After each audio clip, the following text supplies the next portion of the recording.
Hey everybody, this is Perch.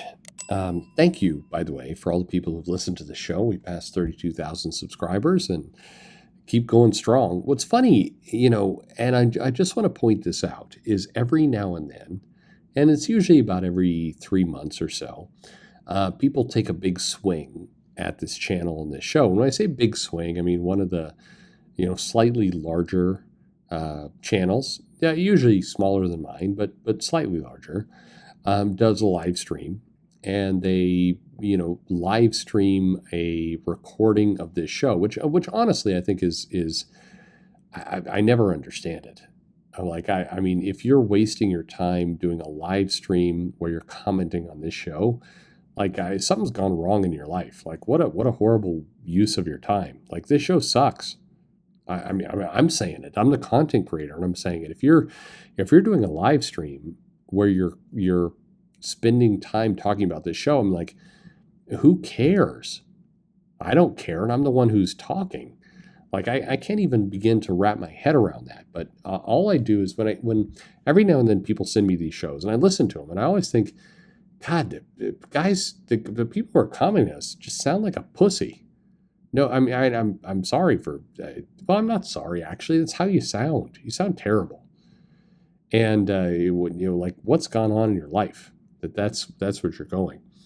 But the bigger takeaway there is like, what's the point exactly? Where are we driving to? And the answer is quite simple. The answer is that it's this desperate hope that you can get a couple hundred people into that live stream and a couple super chats, and you can like squeeze out like $100 or $120 from that live stream.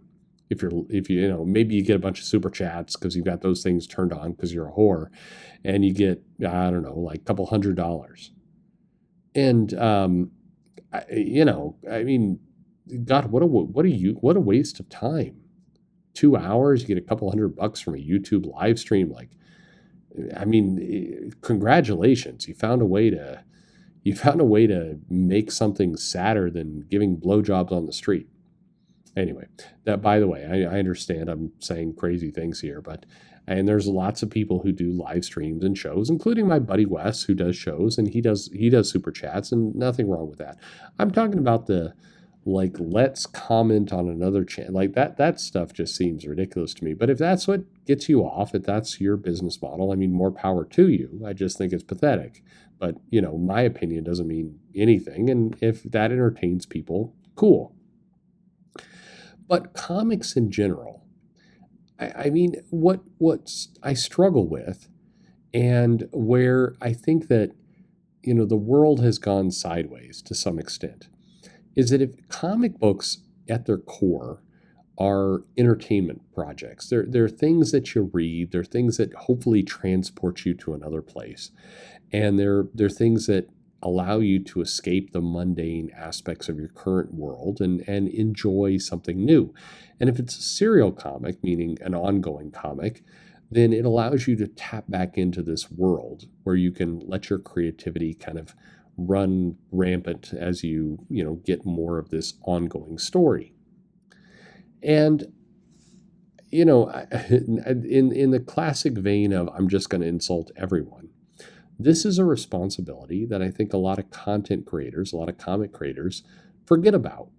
That they are basically, by creating comics, what they're doing is creating a doorway into imagination. And that doorway is powerful, and it's relevant, and it's interesting, and it's important. And it's something that is, if you do it well, a memory that lasts you to the rest of your life. Now, by the way, I've seen people come in and make jokes and kind of dismiss this, but other people, this comment resonates. If you can create a powerful memory in somebody's mind reading a comic, and I guarantee you that of the people who are listening to this right now, search your own self. If you truly love comics, you can probably pull out of your memory something that is powerful from a page or an arc or whatever it might be from a comic. You have that in your mind. The reality is you're going to have that memory, this thing about comics, until the day you die.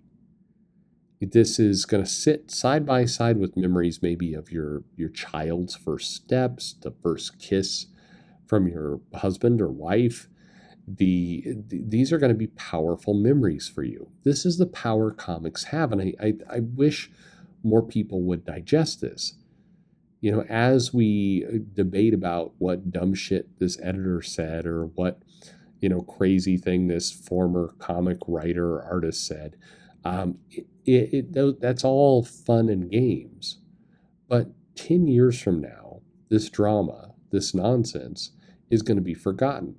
I mean, forgotten by everyone except the very tiny, small handful of losers that are still bringing it up 10, 15 years from now. But by and large, everybody's going to forget about it. I'm sure that in 20 years, some, comic editor that can't hold a steady job at a publisher is still going to be bitching about, somebody complaining about milkshakes. I'm sure that's going to still occur, but nobody's going to care. That person is going to be begging people to remember this thing that happened in 2017 or 2016 or whatever the hell it was. They're going to be begging people to remember this moment because that's the only relevance they have in their life. Meanwhile, you're going to get, you compare that against a Barry Windsor Smith with the first scene that he wrote of Wolverine coming out of the Weapon X program with all that machinery dangling off his junk. That's going to be something that people remember and revere and care about. What people are not going to remember or care about is the drama around if somebody said something about somebody's appearance while drinking a milkshake. People are not going to remember that. They're going to remember Walt Simonson creating Ragnarok in Thor. They're going to remember Morbius creating, amazing Silver Surfer or Blueberry or any of these other kind of moments in comics. That's what they're going to remember. So these memories matter. That's why people come to comics. That's why people read them. That's why people enjoy them. That's why people love them. That's the important thing about comics is these moments. And I'm not telling you that, hey, the drama doesn't matter, because to some the drama does matter a lot. To some it's a business model. They have either a Twitter following or a YouTube channel revenue model completely based off of drama. But here's a funny thing. Right now, people are still milking the Amber Heard Johnny Depp trial for all it's worth. But I want you to just, close your eyes for a moment and imagine the world of 2035. And hopefully you're still alive. But imagine that world, some 13 odd years from now. Who's going to think about Johnny Depp and Amber Heard in 2035?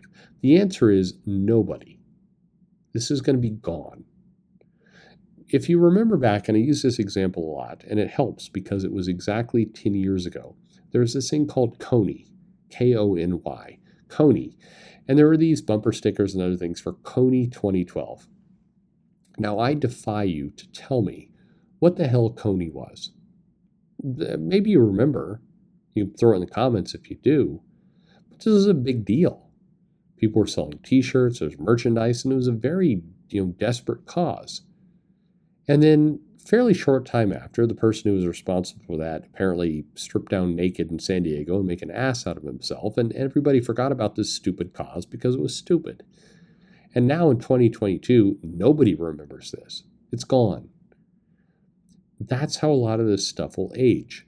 Meanwhile, really important comic moments, things that are iconic, things like the first time Carrie Kelly became Robin in Batman, the first time you read Watchmen, the first time that when Bullseye killed Elektra, when Superman died at the hands of Doomsday, those memories will survive.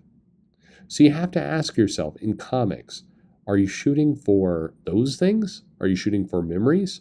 Or are you shooting for stupid shit about milkshakes? Are you shooting for, doing live streams, picking apart somebody else's YouTube channel? Look, by the way, you're perfectly welcome if you want to pick apart my YouTube channel anytime you want. Take those videos, put them out, do anything you want to do with them. I don't care. I mainly don't care because I'm not going to watch it, and I could give a shit what you do about it. But consider, if you will, you're wasting your time on dumb shit. And when I say dumb shit, I'm talking about me. My channel, these things, it's entertainment. It's like popcorn. It's junk food. It doesn't matter. Go create something interesting. If you are not making a comic or a memory or a moment that you think is going to last 10 years, hopefully 50 years, can you right now close your eyes and picture the moment where Peter Parker's Spider-Man, drawn by Steve Ditko and sort of written by Stan Lee, realized his powers in Amazing Fantasy 15? Can you remember that moment? I'll bet many of you can. Well, that was powerful storytelling. So aspire to that. That is the magic. That is the thing that we should all be hoping for and shooting for and trying to accomplish. The rest of the stuff, who cares? Anyway, I love comics. I'm not ashamed by that. People every now and then accuse me of it, like, oh, Perch is trying to maintain his mainstream friends. I got to tell you, I got to break it to you. I don't have mainstream friends. I mean, there's definitely people I like. I like Sean Murphy. I think everybody's realized that. There's several other people that I consider good people, friends, or, either casual or, really legit friends within comics. But you can ask those friends, if they put out a clunker, a dumb story, something I don't enjoy, I don't sit there and tell them, oh yeah, I liked your stupid shit. No, I tell them I didn't care for it. It wasn't for me. But the reality is my closest friends are not in comics, not by a mile. I don't care about maintaining a relationship. What I do care deeply about is maintaining the memories. I want to read comics that are powerful. I'm hoping that the future presents me with more memories, not less. That's why I'm in it. It's my only goal. It's not to, there's a reason why I don't have super chats on my live streams, and I haven't even done a live stream in a while. It's because I don't want your money. Just want to talk with you. Not at you. I want to talk with you. And, if that's cool with you, great. If that means 5 of you are following the channel, my subs, I could, I'm very thankful to all the people who are subscribed. Thank you. But at the end of the day, if there were just 5 of you, we're having a good conversation around a comic shop, I'd be happy. That's all I want. So what do you want? Think really hard. What is it that you're after? If you can figure that out, if you can kind of identify that, nail that, life's going to be okay for you. Thanks for listening.